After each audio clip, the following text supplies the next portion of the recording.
relation between SHM and uniform circular motion. Relation between simple harmonic motion and uniform circular motion. तो अगर तुम्हें नहीं पता हो तो यूनिफॉर्म सर्कुलर मोशन में क्या होता है, तो यूनिफॉर्म सर्कुलर मोशन में कोई एक पार्टिकल होता है जो इस तरीके से गोल गोल घूमता है, और मान लो उसके गोल गोल घूमने की जो एंगुलर वेलोसिटी है वो है ओमेगा। ओमेगा बेसिकली क्या होता है, कितना एंगल कवर किया अपॉन कितने टाइम में कवर किया। तो ओमेगा क्या होता है, थीटा अपॉन टी। थीटा मतलब आपने कितना एंगल कवर किया अपॉन कितने टाइम में कवर किया। और यूनिफॉर्म सर्कुलर मोशन में जो ओमेगा होता है ना वो कांस्टेंट रहता है, ओमेगा रिमेन्स कांस्टेंट। तो जो आपकी एंगुलर वेलोसिटी है that remains constant with time. तो अब यूसीएम और सिंपल हार्मोनिक मोशन में क्या रिलेशन है, देखो तुम्हें 2 मिनट में समझ में आ जाएगा, तुम बस ध्यान से देखना। सपोज करो कि ये आपकी एक्स एक्सिस है, ये आपकी वाई एक्सिस है, और मान लो ये नेगेटिव एक्स, ये नेगेटिव वाई, और मान लो कि आपके पास कोई पार्टिकल है जो शुरू में यहां पे है इस जगह, और मान लो ये डिस्टेंस है ए, और मान लो ये पार्टिकल गोल गोल घूम रहा है। क्या कर रहा है ये पार्टिकल, मान लो आपका यूनिफॉर्म सर्कुलर मोशन कर रहा है। क्या कर रहा है, यूनिफॉर्म सर्कुलर मोशन। और मान लो इसकी एंगुलर वेलोसिटी ओमेगा, तो ओमेगा को अपन क्या लिख सकते हैं, थीटा अपॉन टी लिख सकते हैं। तो थीटा बेसिकली क्या हो जाएगा, ओमेगा टी। तो मान लो टी टाइम पे पार्टिकल यहां पे, तो किसी टी टाइम पे पार्टिकल घूमते घूमते यहां पहुंच गया, तो ये एंगल कितना है, ओमेगा टी। और मान लो एक्स कॉमा वाई यहाँ के कोऑर्डिनेट है। तो अब तुम सब ध्यान से देखना, मैं यहां से एक परपेंडिकुलर ड्रॉप कर रहा हूं। मान लो ये डिस्टेंस कितनी हो जाएगी ए, क्योंकि इस सर्कल का रेडियस ए है, तो आप सेंटर से किसी भी पॉइंट को जोड़ोगे तो आपका ए ही आएगा। तो इस ट्राइंगल को देखो वापस बनाता हूं मैं, तो ये तो ए है, और ध्यान से देखो उस पॉइंट का कोऑर्डिनेट है एक्स कॉमा वाई, मतलब ये डिस्टेंस एक्स है, ये डिस्टेंस वाई है, और ये एंगल कितना है, ओमेगा टी। तब तुम खुद ध्यान से देखो, साइन ओमेगा टी किसके बराबर होगा, साइन थीटा बेसिकली क्या होता है, परपेंडिकुलर अपॉन हाइपो। तो साइन ओमेगा टी क्या हो जाएगा, वाई अपॉन ए, क्योंकि परपेंडिकुलर वाई है, हाइपो ए है, तो वाई की इक्वेशन कितनी आई, ए साइन ओमेगा टी। उसी तरीके से आप कॉस ओमेगा टी देखो, तो कॉस ओमेगा टी क्या हो जाएगा, एक्स अपॉन ए, बेस अपॉन हाइपो। तो एक्स को अपन क्या लिख सकते हैं, ए कॉस ओमेगा टी। तो तुम ध्यान से देखो, अगर कोई पार्टिकल यूनिफॉर्म सर्कुलर मोशन में होता है तो उसके एक्स और y coordinate simple harmonic motion में होते हैं। तो लिखना अपनी कॉपी में, if a particle is in uniform circular motion, then x and y coordinates then x and y coordinates are in simple harmonic motion. तो जो x और y कोऑर्डिनेट होते हैं वो किस में होते हैं, जो x और y कोऑर्डिनेट है they are in simple harmonic motion. क्योंकि आप ध्यान से देखो, जो x कोऑर्डिनेट की इक्वेशन है वो भी सिंपल हार्मोनिक मोशन की इक्वेशन है, और जो y कोऑर्डिनेट की इक्वेशन है वो भी आपकी किसकी इक्वेशन है, वो भी आपकी सिंपल हार्मोनिक मोशन की इक्वेशन है। तो इस चीज को तुम ध्यान से सुनना। देखो, तो बेसिकली मैंने क्या पढ़ाया, ध्यान से सुनो। मैंने ये पढ़ाया कि अगर कोई पार्टिकल मान लो यूनिफॉर्म सर्कुलर मोशन में है, किसमें, मान लो कि आपका कोई पार्टिकल यूनिफॉर्म सर्कुलर मोशन में है, तो उसका एक्स और वाई कोऑर्डिनेट की इक्वेशन जो होती है वो किसकी इक्वेशन होती है, सिंपल हार्मोनिक मोशन की। लिख लो, और इसमें कोई डाउट है तो तुम पूछ सकते हो, लिख लो, relation between simple harmonic motion and uniform circular motion. एक बार लिख लो, मैं वापस इसको एक्सप्लेन कर रहा हूं क्योंकि ये बहुत इंपॉर्टेंट टॉपिक है। एक बार लिख लो, मैं फिर इसको एक्सप्लेन कर दूंगा।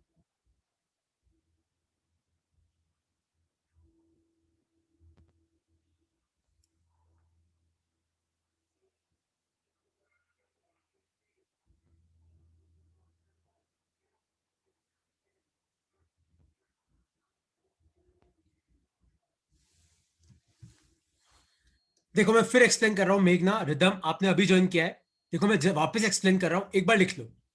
लिख लो, यहां पे क्या लिखा हुआ है, देखो राइटिंग थोड़ी गंदी है। If a particle is in UCM, then x and y coordinates are in SHM. ठीक है, मैं इसको वापस एक्सप्लेन कर रहा हूं, तुम समझना एक बार, है ना।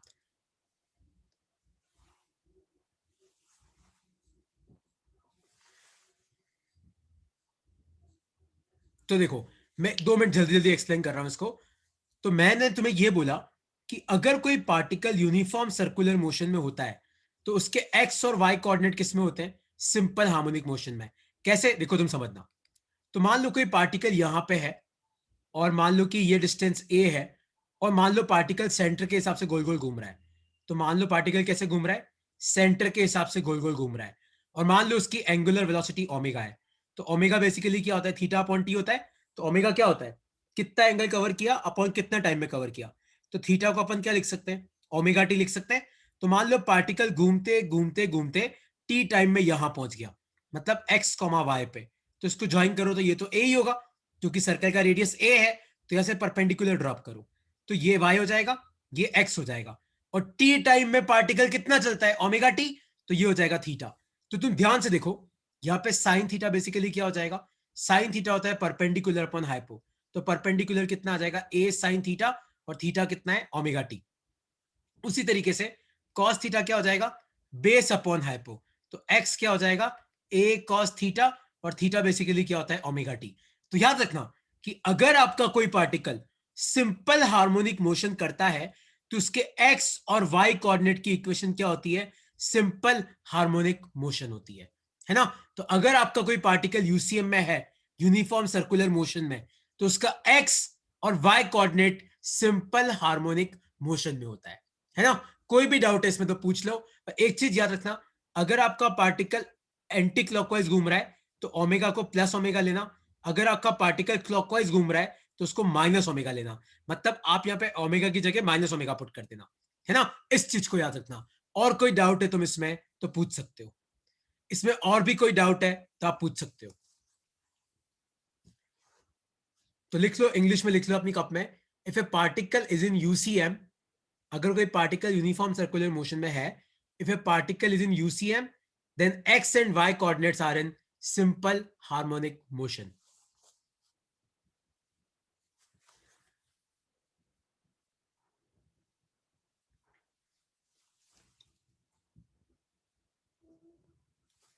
ओके, अब मैं आ रहा हूं नेक्स्ट टॉपिक पे। लिखो अपनी कॉपी में, अगला टॉपिक का ग्राफ बहुत इंपॉर्टेंट है और इसकी इक्वेशन भी इंपॉर्टेंट है। डेरिवेशन को इसका हाईफाई है नहीं। तो टॉपिक लिखो अपनी कॉपी में, डैम्प्ड ऑसिलेशंस। Damped oscillations. तो देखो, डैम्प्ड ऑसिलेशन होते क्या है, पहले तुम समझना कि डैम्प्ड ऑसिलेशन होते क्या है। अच्छा, तुम सब लोग कभी ना कभी पार्क में तो गए होंगे कभी लाइफ में, और पार्क में तुम सब लोगों ने झूला भी झूला होगा। तो जैसे मान लो ये कोई झूला है, तो अपन क्या करते हैं? पार्क में मान लो यह मिट्टी पड़ी हुई है, तो हम लोग क्या करते हैं? अपने पाव से अपने आप को थोड़ा पीछे लेके जाते हैं और छोड़ देते हैं। तुम झूला झूलते हैं, तो धीरे धीरे धीरे धीरे क्या होता है? अपन झूलना बंद कर देते हैं। ऐसा क्यों होता है? क्योंकि एक तो यहां पे ऊपर इस जॉइंट के यहां पे क्या होता है? फ्रिक्शन होता है। एक आप एयर में हो तो एक आपका एयर फ्रिक्शन होता है ना। तो फ्रिक्शन के कारण क्या होता है? अपने जो ऑसिलेशन होते हैं वो रुक जाते हैं। तो डैम्प्ड ऑसिलेशन का मतलब क्या होता है? Due to friction, due to friction energy of oscillations, due to friction energy of oscillations reduces exponentially, reduces exponentially, and oscillations stop, and oscillations stops। तो होता क्या है? जब भी हम ऑसिलेशन करते हैं तो यार दुनिया में ऐसी कोई जगह नहीं है जहां फ्रिक्शन नहीं है। फ्रिक्शन सब जगह होता है। और फ्रिक्शन में क्या होता है? एनर्जी लॉस होता है। तो जब हमें जो जाते हैं यहां पे फ्रिक्शन होता है, हवा में फ्रिक्शन होता है।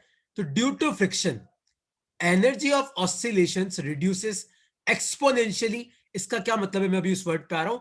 और अपने जो ऑसिलेशन हो जाते हैं वो स्टॉप हो जाते हैं। This are called as, this are called as, और इन ऑसिलेशंस को हम बोलते हैं, this are called as damped oscillations. और इनको हम क्या बोलते हैं?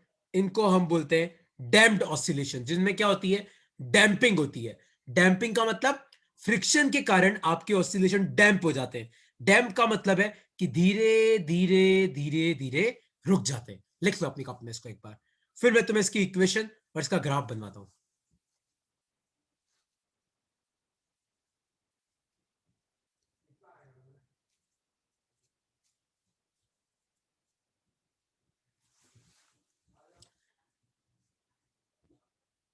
है ना? अच्छा, तुम लोगों को याद है एक हम लोगों ने फ्लूइड मैकेनिक्स में स्टोक्स लॉ पढ़ा था। स्टोक्स लॉ याद है क्या था? 6 पाई ईटा आर वी, याद है? अगर किसी फ्लूइड में, अगर तुम भूल नहीं गए हो, अगर किसी फ्लूइड में कोई पार्टिकल नीचे की तरफ जाता है तो स्टोक्स फोर्स उस पर ऊपर की तरफ लगता है, और उसका फॉर्मूला क्या होता है? 6 पाई ईटा आर वी। ध्यान से देखो, तो ये आपका जो फ्रिक्शन फोर्स है ये डायरेक्टली प्रोपोर्शनल टू वेलोसिटी है, क्योंकि ये कौन सा फोर्स है? हवा में जो विस्कोसिटी है, जो विस्कस फोर्स है वो है। तो बेसिकली ये जो फोर्स है that is directly proportional to velocity. तो अगर बॉल नीचे जाएगी तो आपका स्टॉक्स फोर्स ऊपर लगेगा, and that will be directly proportional to velocity. है ना? ऐसा होता भी है, जैसे मान लो तुम कभी स्कूटी चलाओ, तो अगर तुम स्कूटी धीरे धीरे चलाते हो तो तुम्हें लगता ही नहीं कि यार हवा तुम पे फोर्स लगा रही है।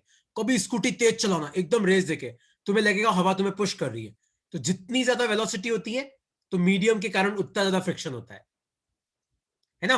तो अब अपन इसकी इक्वेशन और इसका ग्राफ बनाते हैं। तो ध्यान से देखना, सपोज करो कि आपके पास कोई कंटेनर है, और मान लो कि इस कंटेनर में कोई फ्लूइड भरा हुआ है, ठीक है? और मान लो कि ऊपर एक दीवार है, और मान लो यहां पे स्प्रिंग है, और मान लो यहां पे कोई मास ऑसिलेट कर रहा है। मान लो किसी पॉइंट ऑफ टाइम पे ये मास नीचे जा रहा है वेलोसिटी v से, और मान लो स्प्रिंग में डिफ्लेक्शन है x, और स्प्रिंग कांस्टेंट है k। तो स्प्रिंग कितना फोर्स लगाएगी? एक लगाएगी -kx, है ना? स्प्रिंग ऊपर की तरफ खींचेगी। और मैं तुम्हें अभी क्या कहा था? अगर मास नीचे जा रहा है तो स्टॉक्स फोर्स ऊपर लगता है, तो मैं उसको लिख रहा हूं -bv, मतलब 6 पाई ईटा आर को मैं b लिख रहा हूं। तो b होता है डैम्पिंग कोएफिशिएंट। b क्या होता है? b का मतलब होता है डैम्पिंग कोएफिशिएंट। डैम्पिंग कोएफिशिएंट का मतलब है कि आपका जो मीडियम है वो मास को ऑसिलेट करने से कितना रोकेगा। देखो, अगर मैं तुम्हें पूछूं कि अगर ये मास हवा में ऑसिलेट कर रहा है तो चलो आराम से करेगा। मैं बोलूं पानी में कर रहा है तो तुम बोलोगे सर यार थोड़ी डिफिकल्टी तो होगी, रास्ते में पानी भरा है। मैं बोलूं शहद में कर रहा है तो तुम बोलोगे यार शहद में तो कर ही नहीं पाएगा, शहद कितना ज्यादा गाढ़ा होता है। तो बेसिकली डैम्पिंग कोएफिशिएंट वही बताता है कि आपका जो लिक्विड है वो कितना गाढ़ा है, वो कितना ऑसिलेट करने से रोकेगा। तो जितना ज्यादा डैम्पिंग कोएफिशिएंट होगा आपका ऑसिलेशन उतना ज्यादा डैम्प्ड होगा। डैम्प्ड का मतलब उतना जल्दी रुक जाएगा, है ना? तो इस इक्वेशन को सॉल्व करना तुम्हारे बस की नहीं है, क्योंकि ये आपकी हायर ऑर्डर डिफरेंशियल इक्वेशन है। तो इसका जो सॉल्यूशन है वो तुम्हें याद रखना है। तो इसका जो सॉल्यूशन है वो क्या है? x equal to A e raise to power minus b t by 2m cos omega dash t plus five. और यहां पे ओमेगा डैश का फॉर्मूला होता है √k/m minus b square upon 4m square. ये फॉर्मूला तुम्हें रटना है ना? इसमें मैं कुछ नहीं कर सकता, आपको ये फॉर्मूला याद करना है। और तुम यहां पे ध्यान से देखो, तो आपका जो एम्पलीट्यूड है अब वो कांस्टेंट नहीं है। अब ए के साथ एक और टर्म है, देखो ये वाली, और इसमें ऊपर माइनस और टी है। मतलब होगा क्या? डैम्प्ड ऑसिलेशन में अगर तुम पोजीशन और टाइम का ग्राफ बनाओगे तो होता क्या है? ई की पावर माइनस टी। तो धीरे धीरे क्या होता है?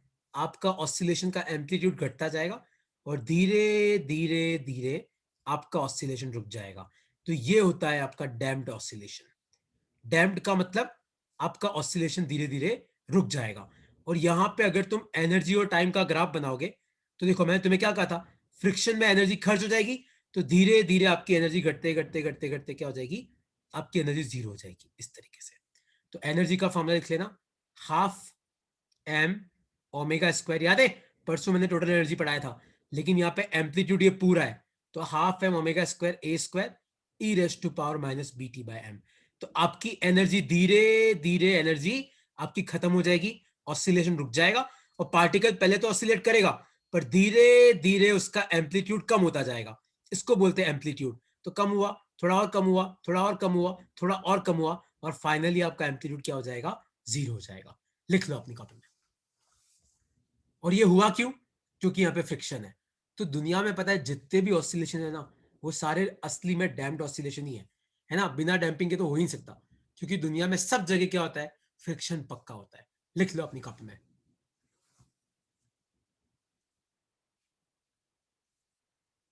और कोई भी डाउट है तो तुम मुझसे पूछ सकते हो।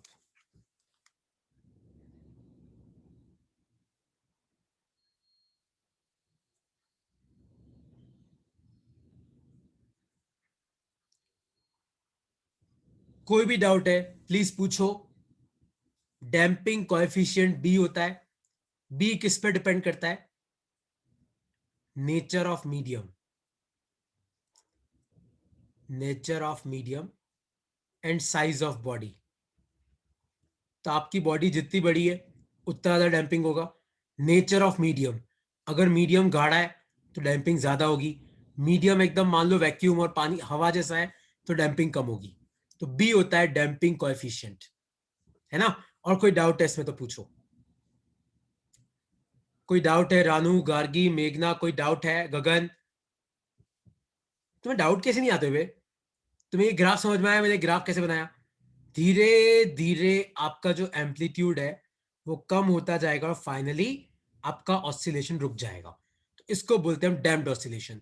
और आपकी जो टोटल एनर्जी है, ये टोटल एनर्जी का ग्राफ है ना, याद रखना, खाली एनर्जी नहीं, टोटल एनर्जी लिख देना, ठीक है। तो आपकी एनर्जी धीरे धीरे क्या हो जाएगी? खत्म हो जाएगी।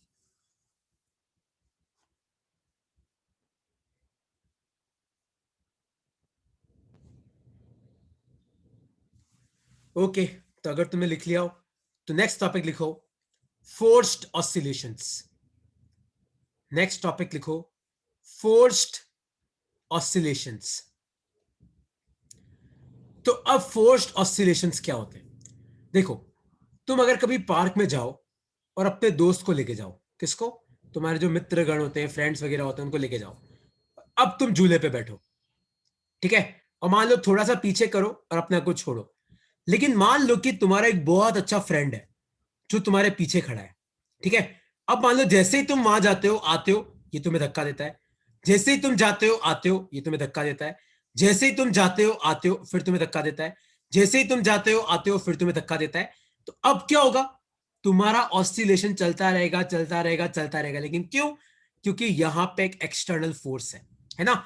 तो ऐसे ऑसिलेशंस को हम बोलते हैं फोर्स्ड ऑसिलेशन। तो लिखो अपनी कॉपी में, ये होता क्या है? If damped oscillations, if damped oscillations are supported by an external force, then oscillations will continue,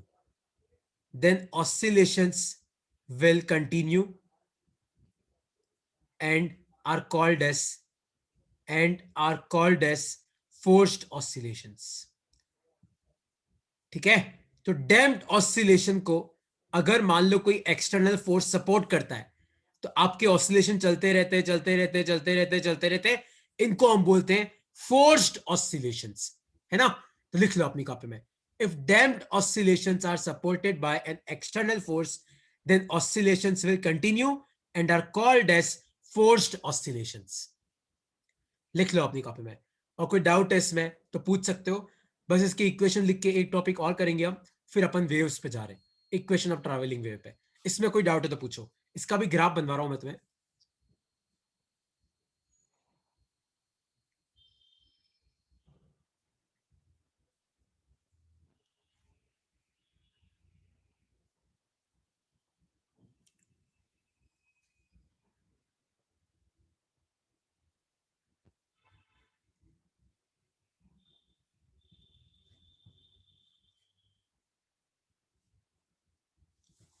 ठीक है, तो इसका ग्राफ कैसा बनेगा ध्यान से देखना।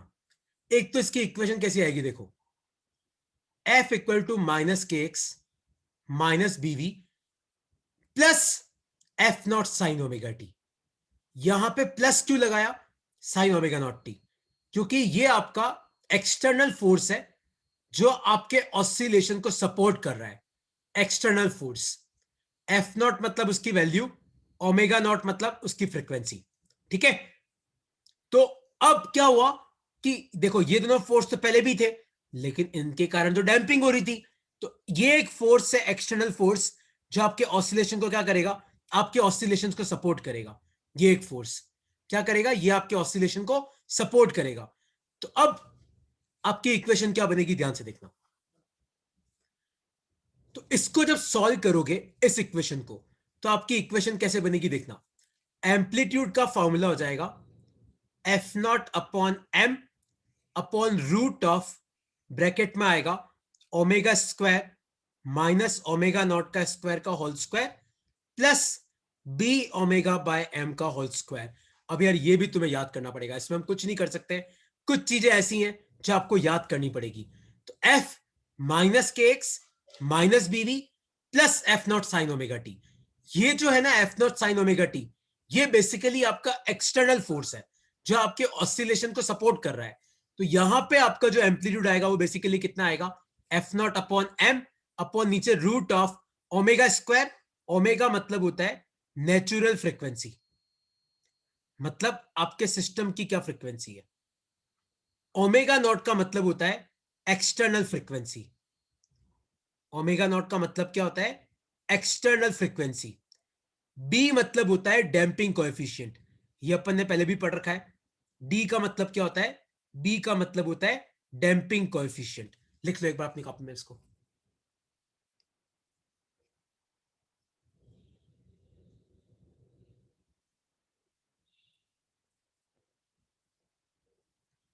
लिख लो।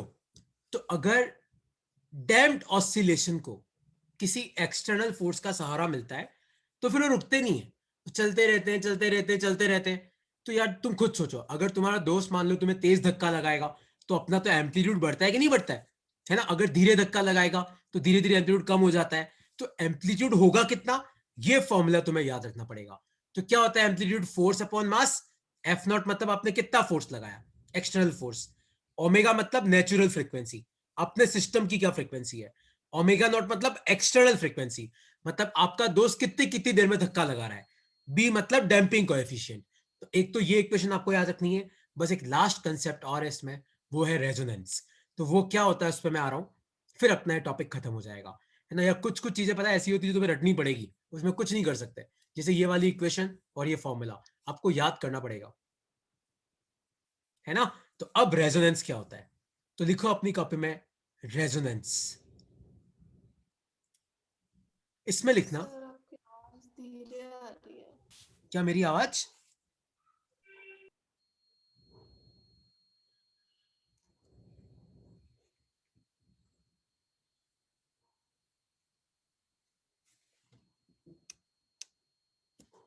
अब आ रही है मेरी आवाज की, अब भी नहीं आ रही है।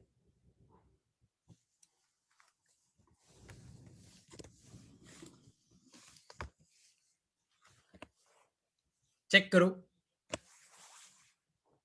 आ रही है सर। आ रही है, पता नहीं है, मतलब मेरे यहाँ से तो कोई दिक्कत नहीं है ऐसा। Net is also working properly, I don't know. Ranu देखो आवाज नहीं आ रही क्या बिल्कुल भी। सर आ रही है। Okay okay, I don't know, एक बार चेक कर लेना, है ना। देखो अब रेजोनेंस क्या होता है, देखो ये डेफिनेशन बहुत इंपॉर्टेंट है रेजोनेंस की। तो इसमें लिखना, it is a condition, it is a condition when, कौन सी कंडीशन है ये, when natural frequency, natural frequency मतलब सिस्टम की फ्रीक्वेंसी। याद है हमने कल निकाला था स्प्रिंग मास सिस्टम का ओमेगा रूट के बाय एम, और अपन ने सिंपल पेंडुलम का निकाला था रूट जी बाय एल, उसको बोलते हैं नेचुरल फ्रीक्वेंसी। तो it is a condition when natural frequency is equal to, it is a condition when natural frequency is equal to external frequency. It is a condition when natural frequency is equal to external frequency and amplitude increases. तो resonance पे आपका जो amplitude होता है ना वो बहुत ज्यादा बढ़ जाता है। तो अगर सिस्टम की जो फ्रीक्वेंसी है जिसको हम नेचुरल फ्रीक्वेंसी बोलते हैं, और मान लो एक्सटर्नल फोर्स की फ्रीक्वेंसी बराबर हो जाती है, तो आपका जो एम्पलीट्यूड है वो बहुत ज्यादा बढ़ जाता है। क्या होता है, आपका जो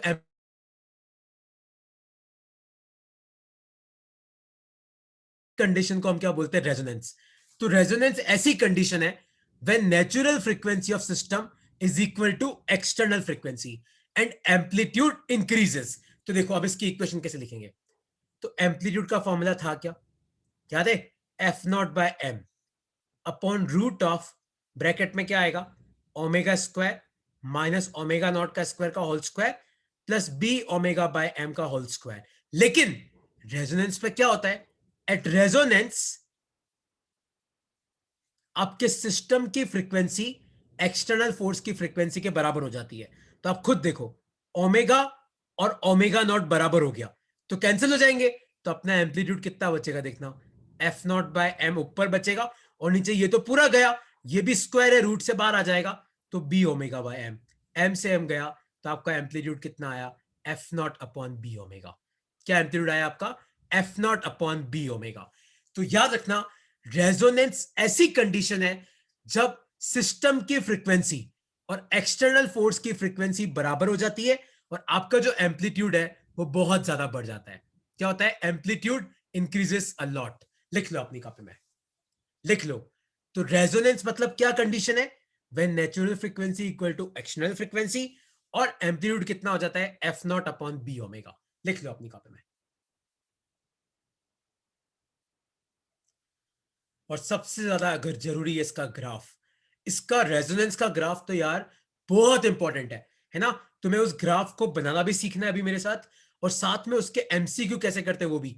ये जो स्लाइड अभी तुम देख रहे हो ना, इस स्लाइड की डेफिनेशन भी इंपॉर्टेंट है, ये फॉर्मूला भी इंपॉर्टेंट है, रेजोनेंस कंडीशन क्या होती है वो भी याद रखना, और रेजोनेंस पे एम्पलीट्यूड क्या होता है वो भी याद रखना है तुम्हें, सब कुछ तुम्हें याद रखना है।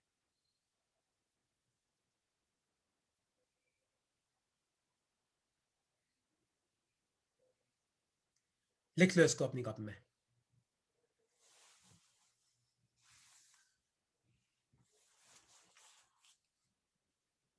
तो ध्यान से देखो, आपका जो एम्पलीट्यूड है that is inversely proportional to b. B मतलब होता है डैम्पिंग कोएफिशिएंट। तो जितनी ज्यादा डैम्पिंग होगी एम्पलीट्यूड उतना कम होगा, और कॉमन सेंस भी यही बोलता है कि यार डैम्पिंग ज्यादा है तो डेफिनेटली एम्पलीट्यूड कम ही होना चाहिए ना यार।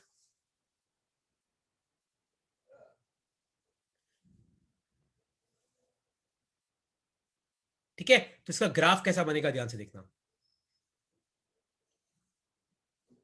तो मान लो ये एम्पलीट्यूड है, ये ओमेगा है, मान लो यहां पे आपका ओमेगा और ओमेगा नॉट बराबर हो जाता है, तो आपका ग्राफ कैसा बनेगा ऐसा। तो एम्पलीट्यूड बढ़ेगा बढ़ेगा बढ़ेगा रेजोनेंस से मैक्सिमम, फिर घटेगा घटेगा घटेगा। ठीक है, इस तरीके से बनेगा। और मान लो कि मैं एक और ग्राफ बनाता हूं यहां पे,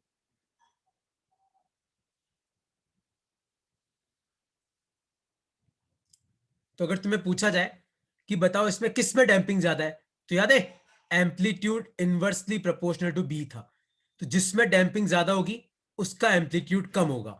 तो देखो नीचे वाले का एम्पलीट्यूड कम है, ऊपर वाले का ज्यादा है, तो मतलब इसमें लार्ज डैम्पिंग,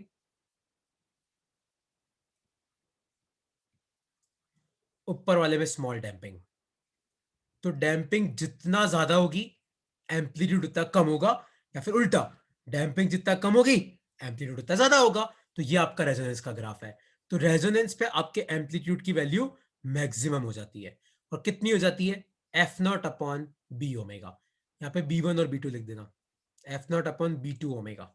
ठीक है, और कोई डाउट है इसमें तो अब आप पूछ सकते हो, इसमें कोई भी डाउट है तो अब आप क्लियर कर सकते हो।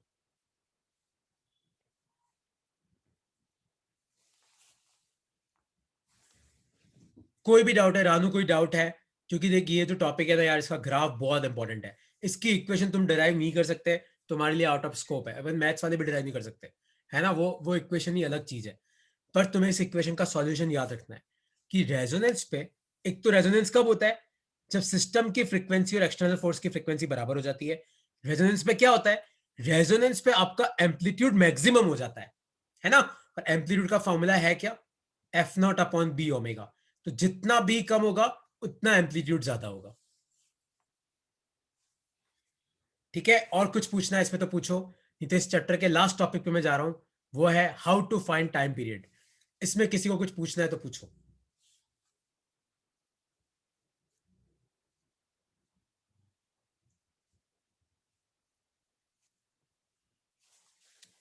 ओके,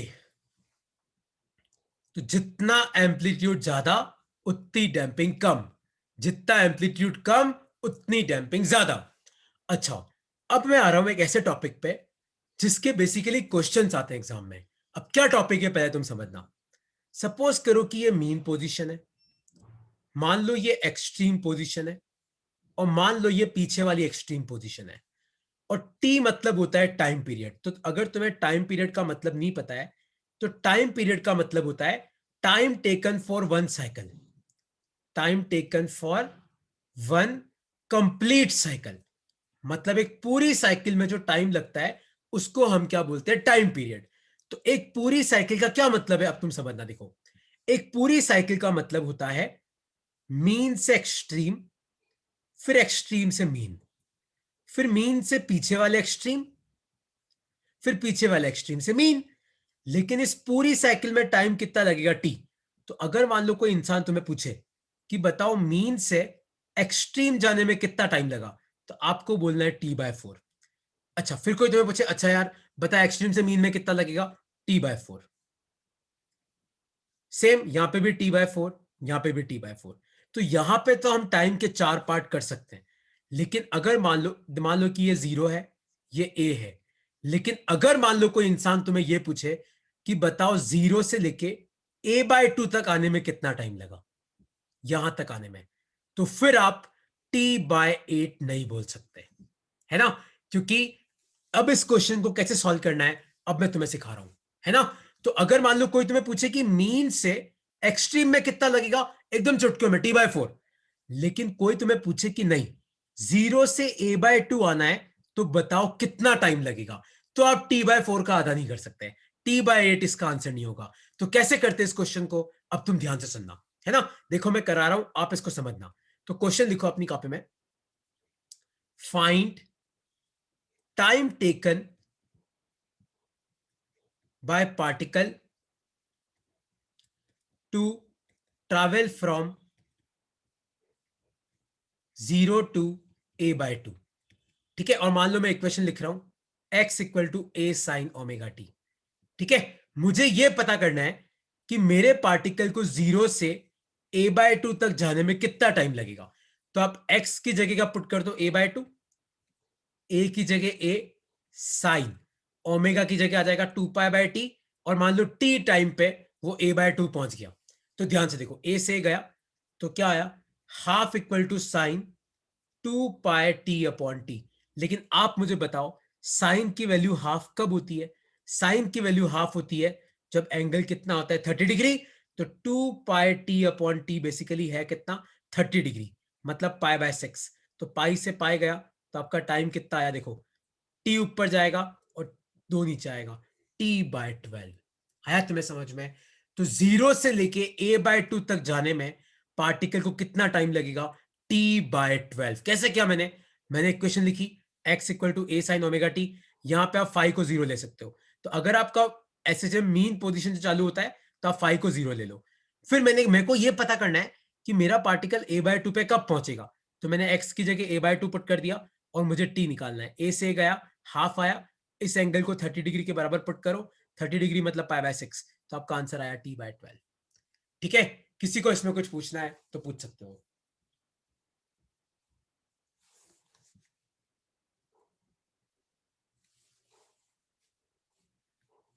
एक क्वेश्चन तुम्हें करना है, इसमें कुछ पूछना है तब आप पूछ सकते हो।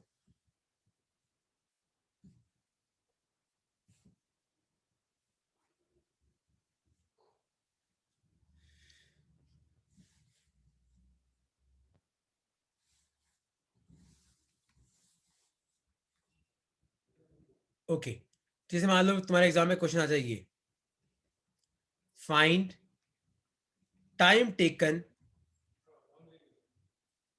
Bye particle to travel from 0 to A/√2। तो आपको बताना है 0 से A/√2 तक जाने में कितना टाइम लगेगा। तो कैसे करना है आपको, same x equal to A sine omega t, x की जगह पुट करो A/√2 equal to A sine omega t. A से कैंसिल करो तो 1/√2 कितना आएगा, साइन ओमेगा टी। ओमेगा क्या होता है, 2π/t इंटू टी। लेकिन साइन की वैल्यू 1/√2 कब होती है, 45 डिग्री पे। तो 2π/t कितना आ जाएगा, π/4, पाई से पाई गया तो t कितना आया, t/8। ये तुम्हारा आंसर है। तो कोई तुम्हें पूछे कि 0 से लेके a/√2 तक जाने में कितना टाइम लगता है, t/8। 0 से लेके a/2 तक जाने में कितना टाइम लगता है, t/12। ये तुम्हें दोनों याद रखना है, ठीक है। और कुछ पूछना है तो अब आप मुझसे पूछ सकते हो। अच्छा, अब एक चीज तुम ध्यान से सुनो, अपना अगला टॉपिक है वेव्स, ऑसिलेशन एंड वेव्स का। अब वेव्स का मैक्सिमम पार्ट तो सीबीएसई ने डिलीट कर दिया, लेकिन कुछ पार्ट बचा हुआ है ना। अगर तुम्हारे अगले वीक एग्जाम है तो आप मेरी रिकॉर्डिंग देख सकते हो, मैंने यूट्यूब पे अपलोड कर रखी है। अगर नहीं है तो अपनी क्लास में चलेगा, मैं करा दूंगा, तुम्हें जल्दी करा दूंगा। और तुम अगर चाहो तो तुम मेरे घर भी आ सकते हो, मैं तुम्हें टाइम भेज देता हूँ कि मेरे बैचेस कब कब चलते हैं 11th के, आप आराम से आके पढ़ सकते हो, है ना। और भी कुछ डाउट है तो पूछो।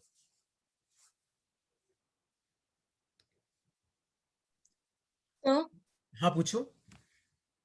अभी जैसे 0 to a/√2 था, तो अगर हम्म, 0 ना हो तो तो वो जैसे ले ले, जैसे इनिशियल मान ले पोजीशन। 0 ना हो, मान ले तुझसे पूछ, जैसे मान ले कि तू ये पूछ ले कि सर मान लो कि आप मुझे ये बताओ कि ये 0 है, मान ले ये -a/2 है, और तेरे को पूछना है कि सर बताओ +a/√2 तक जाने में कितना टाइम लगेगा। देख, तो ये टाइम तू अलग से निकाल, ये टाइम तू अलग से निकाल, दोनों को ऐड कर दे। मान ले मैं पूछूं कि -a/2 से a/√2 कितना लगेगा, तो ये तूने वैसे निकाल रखा है t/8। और एक चीज याद रखना रानू, अपने को 0 से a/2 तक जाने में कितना लगा था, t/12। तो याद रखना a/2 से 0 आने में भी कितना लगेगा, t/12। तो ये आ जाएगा t/12।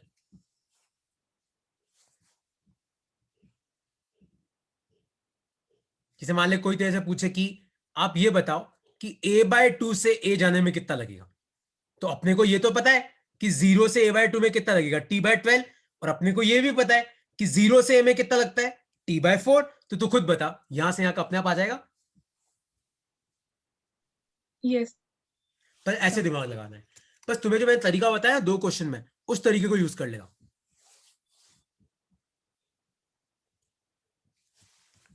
ठीक है, ओके यार, बाय बाय।